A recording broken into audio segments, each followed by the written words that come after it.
Streaming on clickorlando.com, you're watching News 6 at 10 p.m. Now on News 6, bundle up, frost, even another freeze warning in the forecast for part of our area, while warm-up is just around the corner. Yeah, this one was egregious. A crash that outraged a judge. A teen driver is accused of not just running over a man's head. Deputies say he backed up and did it again. It just sucks for everyone. And once again, it's all political stuff that gets triggered down to us that we have to deal with, and just kind of ridiculous. The shutdown could end tomorrow. Why that won't end the agony for flyers at OIA. And using AI to answer non-emergency calls for help. Why a sheriff tells me it can save lives and it won't replace humans.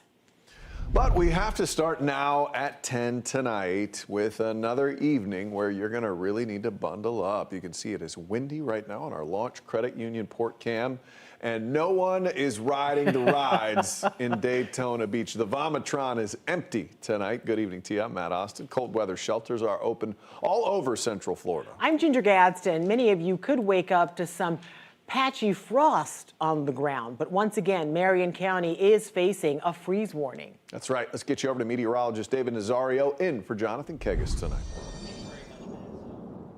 Truth, we have something interesting going on across our state right now. I want you to look at these temperatures closely. So Gainesville and Ocala, all the way down to the Villages now, we're already dropping into the mid to upper 30s. But as you go further towards the southeast, notice that into portions of Seminole, Orange, Osceola, we're still in the mid to upper 40s.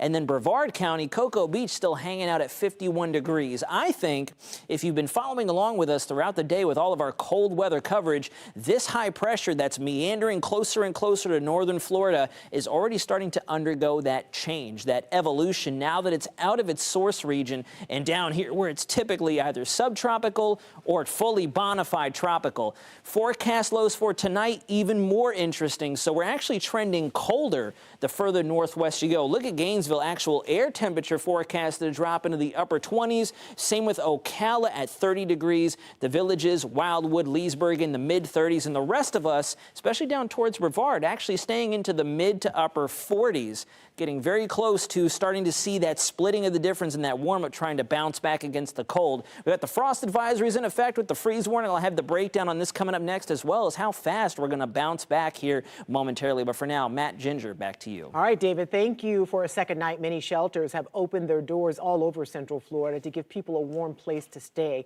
In DeLand, the bridge run by the Neighborhood Center of West Volusia turns into an emergency weather shelter, offering a place to stay for 35 people. The shelter relies on help from the community. We're always looking for additional blankets, pillows, jackets, sleeping bags for those that choose not to come in, but also for those nights that we don't open, but it's on that borderline. To learn how you can help or for a list of other shelter locations, look inside this story on clickorlando.com. Our other top story, new at 10 o'clock tonight, an 18-year-old is being held without bond over a hit-and-run crash. An outraged judge calls egregious. Detectives say Gerald Jones not only hit a man who had been panhandling, they say he then backed over this guy's head, pulled forward, and did it again. Maybe the craziest part of this whole thing, the guy lived. It happened back in September on Silver Star Road at Belco Drive in the Pine Hills area, just west of Evans High School. Deputies say a passenger even Googled how to get away with a hit and run. Your Orange County community correspondent Troy Campbell is at the intersection with details on how deputies made that arrest. Now, according to the Orange County Sheriff's Office, the victim was walking across the street here at Belco Drive and Silver Star Road. They say that's when the suspect hit him, but then ran over his head several times. I mean, that's kind of crazy. I wouldn't think at first that it's something like this can happen, but it does happen at the end of the day. So to me, that's kind of crazy. People I met in the area had a lot to say about the arrest of 18-year-old Jarrell Jones, charged with attempted murder. Investigators say back on September 16th, just before midnight, a witness spotted Jones' vehicle stopped at Silver Star at the red light.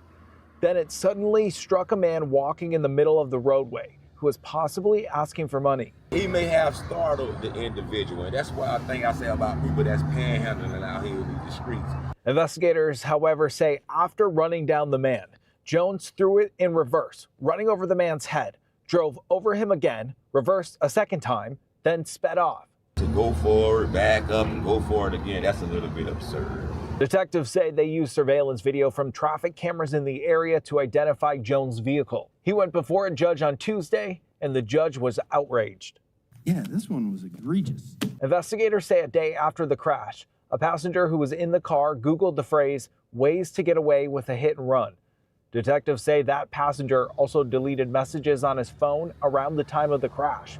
When asked why he did it, the passenger says Jones told him he thought the victim, quote, had something. Violence is not the answer, you know what I'm saying? Violence is not the answer. And for him running over that person at multiple times, let's see if he can serve his justice. The Orange County Sheriff's Office says when Jones was taken into custody, he told them he never encountered anyone in the roadway. Sir, because of the charge, you're not entitled to a bond. Your attorneys are I'm going to appoint the public defender to assist you in this case. Your attorneys will be filing a bond motion, and that will be heard in front of the judge on your case, okay?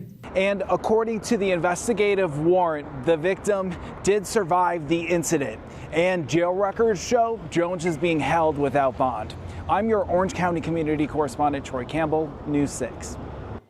We are now nearly 42 full days into the longest government shutdown in U.S. history, but it could come to an end by this time tomorrow night. We told you last night the Senate passed a compromise. Tomorrow, the U.S. House is expected to take a vote, but we're learning it could still take some time for airports to get back to normal. 6% of all flights were canceled today at Orlando International Airport and other major airports. That is up from 4% yesterday.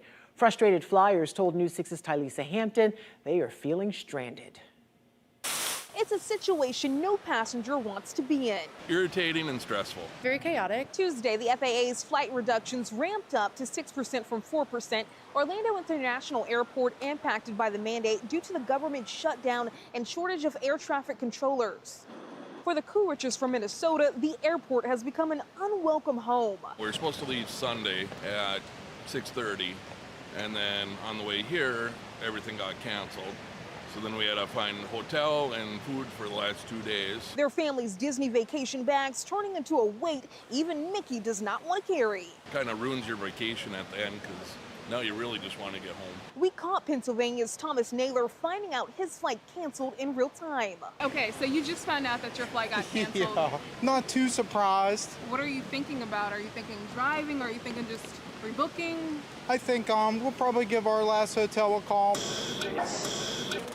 The struggle to get a hotel, photographer Sarah McDaniel knows after her team in New York's flight were canceled. So half my team had to drive down. It was a 20-hour drive.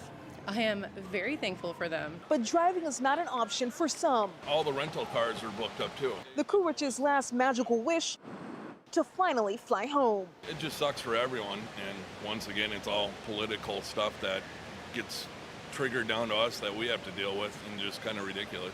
Now, according to FlightAware, they report just for Tuesday alone at MCO, there's been just about over 80 delays and around 40 cancellations. And airport officials, again, they have said if you are a passenger to check that flight status before even arriving to the airport. But if you are arriving to the airport, to do so before 3 hours before departure. Reporting, I'm News 6's Tylisa Hampton. Some big changes on the way for a Brevard County holiday tradition, the Merritt Island Christmas Boat Parade. Now, the good news is it's back on one day after the sponsor pulled out, fearing legal concerns over what happened last year. The FWC says Cameron Michaels injured 3 people when he lost control of his boat. One person on another boat tells us it left him with 9 herniated discs. The 25-year-old Michaels was arrested this summer and sentenced to 2 months in jail after originally just getting ticketed. With the sponsor pulling out, neighbors are just stepping up. They want to keep the tradition going. Your Brevard County community correspondent James Sparvero spoke to some of them.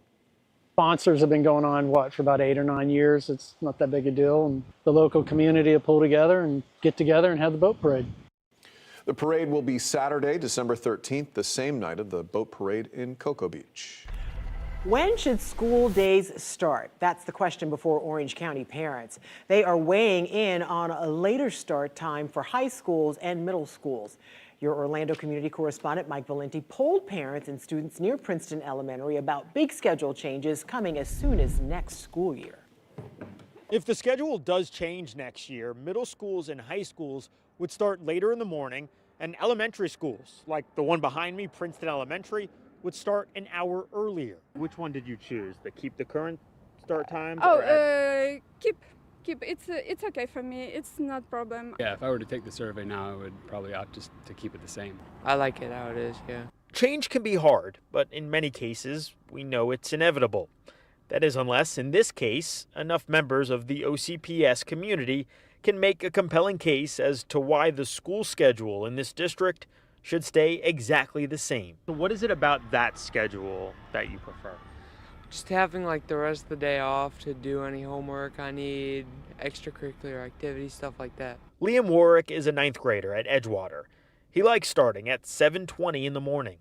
But much to his chagrin, new Florida statute mandates that by July 1st, 2026, school districts set middle and high school start times to later in the morning, unless a district can provide a report demonstrating the impact of those changes. For kids, very important have enough sleep time. For us, we're going to have a middle schooler and an elementary school student as of next year.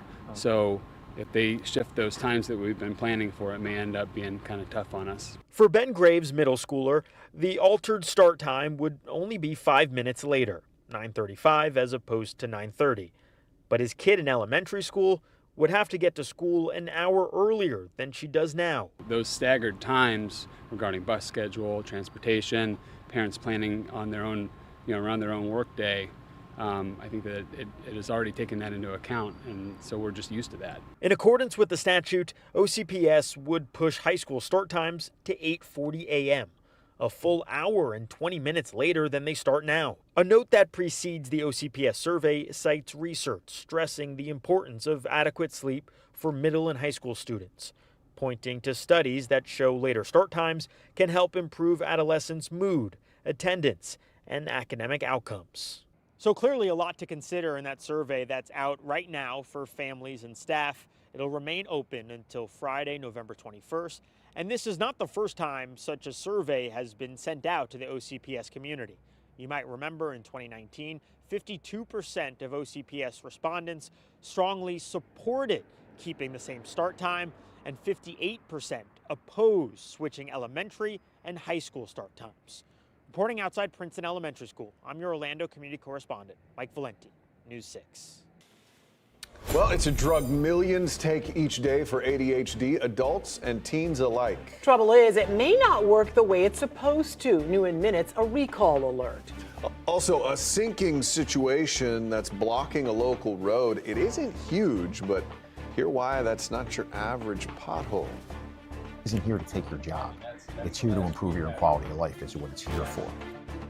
Despite some people's fears about the future, artificial intelligence is already answering non-emergency calls for help in one local county. Next, I got a first-hand look at how it works and why a sheriff tells me it will save lives. You're watching News 6 at 10 o'clock. We are live on a Tuesday night covering Claremont, College Park, and all of Central Florida.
Now on News 6, Volusia County is taking emergency response into the future with help from artificial intelligence. Yeah, a new system is now answering non-emergency calls, freeing up dispatchers to focus on life or death situation. And I got a chance to see how it works firsthand. Despite what you might think about AI, though, this change isn't just about technology, it's about real people.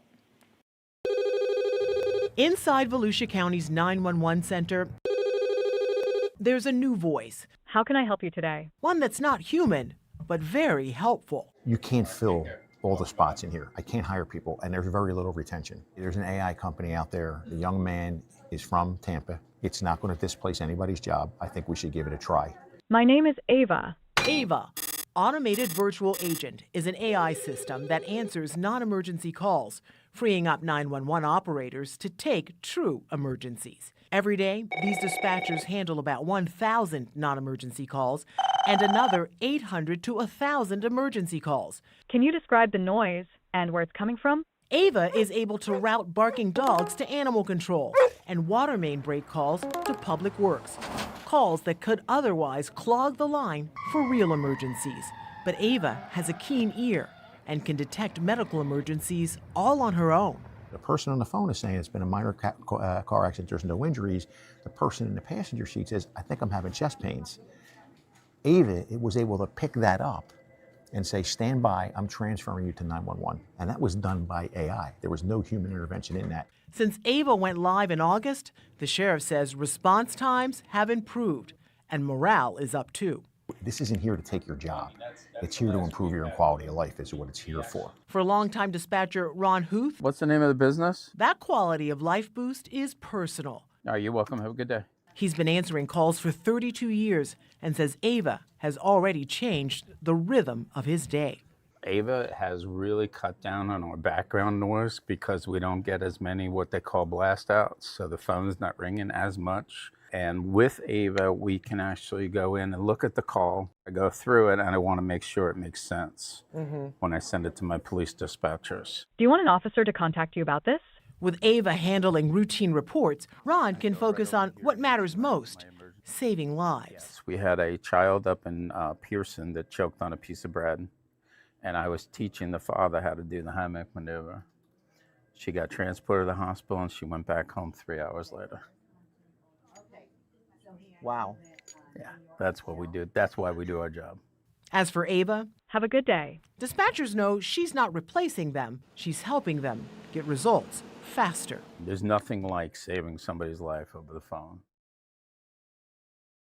Yeah, it's incredible. The AI system's founder, Max Keenan, told me that Okaloosa County will be the next in Florida to start using Ava in just a few weeks, joining more than 25 other agencies that already use the system nationwide. Max also told me how the idea for Ava came to him when he witnessed something happen while he was at a hair salon. You can check out our full interview on clickorlando.com. New at 10 tonight, a health alert about a generic ADHD drug taken by millions of people. It's being recalled because users might not be getting the full benefit. Sun Pharmaceutical Industries issued the voluntary nationwide recall for lisdexamfetamine capsules in doses ranging from 10 milligrams to 70 milligrams. The drug is the generic version of the brand Vyvanse, and it's used in both kids and adults. The FDA says several lots they tested did not dissolve as expected. That means patients may not be getting the drug's full effect. Talk to your pharmacy to see if you might be impacted. You can also see all of the recalled lot numbers in this story on clickorlando.com. In Brevard County, crews are hard at work fixing a growing hole in the ground after significant rainfall in the area. We got a tip saying a pothole on Wanda Drive in Titusville has grown into a sinkhole. So we sent a crew to check it out and saw workers already making repairs to it. They said it will probably be fixed by tomorrow. They still have to get some water out of the area so they can figure out what caused it. But neighbors think they know. You think it was from all that rain? Oh, yeah, definitely. It was right before, the big storm was right before this. Crews expect the road to be drivable tomorrow, but it'll take some time before it's repaved. Again, we checked out the road because one of you took the time to write. If you have something you want us to look into, head to clickorlando.com or the News 6 app. Hit the Contact Us section, fill out the form, and we'll look into your concern. I know the weather inbox must be full with people writing, when will this be over? Meteorologist David Nazario joins us now with a look at our cold forecast, but it's going to really warm up nicely toward the end of the week. It will, definitely. We just got to battle through another 24 hours, and then this weekend is shaping up to actually be pretty spectacular, to tell you the truth. We've got no major weather players on the horizon, and I want to take the time for all of us watching right now to break down this satellite image together. So I've once again analyzed where our jet stream is rolling, and I've got some blue arrows digging in from the Great Lakes, moving towards the East Coast, and then this trough that I drew in there. What's happening is we're starting to see the cold air picking up speed. Yesterday, the trough was kind of north to south over the eastern half of the United States. Now we're cockeyed northwest to southeast, and as a result, that's what's going to help to encourage our warming trend over the next 24 or so hours. Right now, however, as that cold air picks up speed, we're still going to be chilly out there with the freeze warning in effect for Ocala, Gainesville, Marion, and Alachua counties. That's because we are forecasting a drop below the freezing temperature line, and the frost advisory valid until 8 a.m. for Sumter, Lake Volusia, and Flagler County until once again 8 a.m. on your Wednesday. And the reason being, winds are settling down. We've got pockets of additional moisture out there that are being forced down towards ground level thanks to that high pressure settling in. Thankfully, the wind gusts you can see are a lot more on the tame side as of now, since that high pressure is sitting in overhead. So we won't have the wind chill to do battle with, but we might wake up to a little bit of a frost or some glaze out there on different surfaces, whether it be the vegetation, your vehicles, you name it. For the bus stop forecast tomorrow morning, looking a little bit better. Still want to layer up about 40 some odd degrees as we get the kids out the door, and on the way home looking mostly clear skies, calm conditions, less of that wind chill factor, so it should be a pretty solid afternoon rest of the Wednesday tomorrow. This is kind of planning your day, taking you hour by hour. 4-hour temperatures, definitely a marked difference from what we saw today, about a 10-degree increase already. Should be pretty comfortable, be able to take off most of the layers by the time we get into the afternoon, early evening hours. And then take a look at this pattern. Cold out east, warm out west. This is going to flip for my Poseidon adventures out there. We're going to be turning upside down. Fans of the Poseidon adventure, I should say. Trough continues to eject out towards the east, and then you can see this big old ridge working its way in. The jet's finally going to calm down. We don't have anything aggravating it, so as a result, this big old cold blast that came through might take a little while for the atmosphere to reset and bring us another one. So for the time being, we're going to be warming right back up to the 80s as we get into Friday, Saturday, Sunday, and unfortunately, it doesn't really look like there's much rain on the horizon. I'm a little concerned for the fire hazards as we go forward in time, as well as the drought conditions we'll be seeing. So finally, we'll go ahead and close out with your 7-day forecast. All in all, pretty solid next 7 days. You can see the warming trend is going to begin tomorrow, albeit a chilly start to your Wednesday, but then we're back just in time for Saturday, Sunday, and early next week. Matt and Ginger, back to you. David, thank you. While you're out and about shopping, you may start to see trees with little paper angels on them. It's all for the Salvation Army's Angel Tree. Next at 10, we're meeting the new majors behind the program and how they plan to make a difference this holiday season.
I'm Stephanie Rodriguez reporting from the Salvation Army in Orlando. Angel Tree season is here. It officially kicks off on Friday. News 6 is partnering with the Salvation Army to help thousands of families and seniors have a Merry Christmas. And this year there are 2 new majors at the helm of the organization.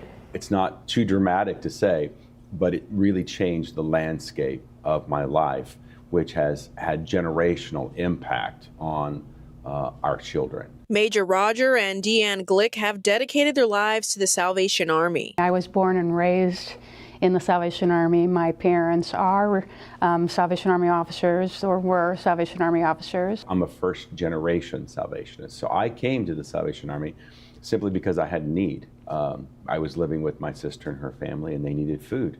So we went to the Salvation Army, and 40 years later, the rest is history. The couple, who have served in the Midwest, the South, and the East Coast, were appointed to the Orlando Area Command last summer, and they're excited to continue their mission in Central Florida. Each community, of course, has its own flavor, has its own culture, so you have to learn those things, and those are the things I think that we're really navigating is what's the culture of the community, what's the pulse of the community, what's important to the community. So those are the things that we're still in the process of discovering. The majors are gearing up for their first Angel Tree here in Central Florida to give families in need in Orange and Osceola counties a very Merry Christmas. We are going to take care of over 5,000 angels, each individual child, and then we'll be taking care of over 1,000 senior citizens as well. Applicants are vetted by the Salvation Army to ensure the most good is done. And it's beautiful to be on this side where you see the tears and the gratefulness of these moms who are coming, who couldn't do what they couldn't give to their children. Angel Tree begins Friday at the mall at Millenia. To learn how to adopt an angel, visit clickorlando.com. In Orlando, Stephanie Rodriguez, News 6.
Find all of tonight's stories plus breaking news on News 6 Plus. It's free to download to your smart TV or streaming device. Have a great night. Bye.